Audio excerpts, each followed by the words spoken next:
parole aux associations.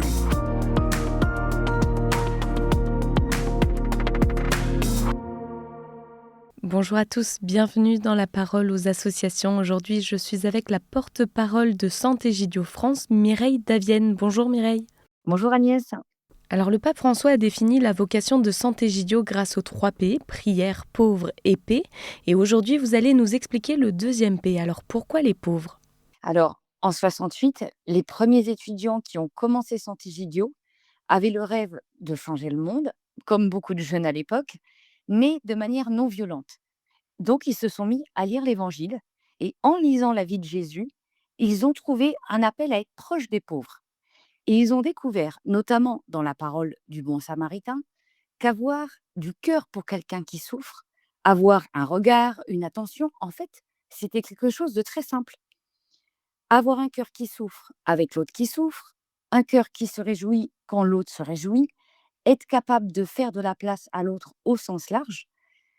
Ils ont compris également une deuxième chose très importante. Avoir du cœur et être ouvert, ça n'était pas réservé aux spécialistes ou aux gens apparemment respectables. Ces jeunes, imaginez, avaient 17 ans à l'époque. Ils ne se prenaient donc pas pour des héros ou des saints. Et donc, c'était un grand message d'espoir parce que ça voulait dire que c'était possible pour tous.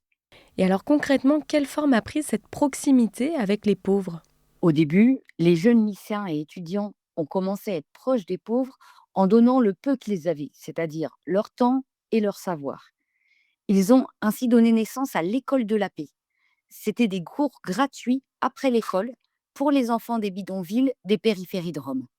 Ces rendez-vous quotidiens étaient aussi le rêve de changer ensemble la vie des plus petits en leur offrant, avec la parole, la présence et le soutien scolaire, une affection profonde et la possibilité de s'en sortir. Les jeunes ont découvert avec émerveillement qu'ils pouvaient devenir les grands frères et grandes sœurs d'enfants très différents d'eux.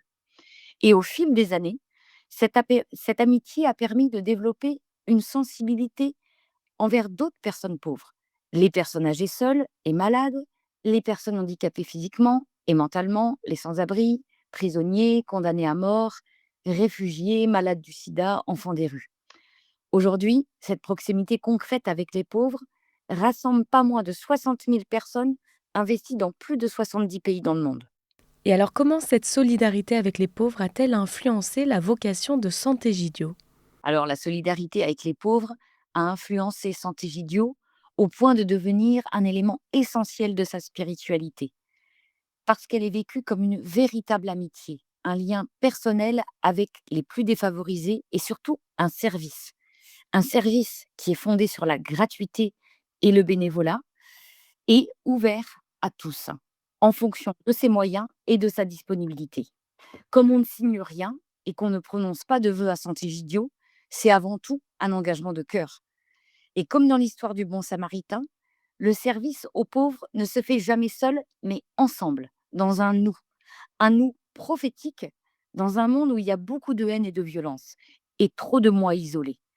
Dans cette amitié avec les pauvres, comme l'a dit le pape François à Santé-Gidio, celui qui aide se confond avec celui qui est aidé, dans une tension qui devient une accolade. Et il a conclu en disant, le protagoniste, c'est l'accolade.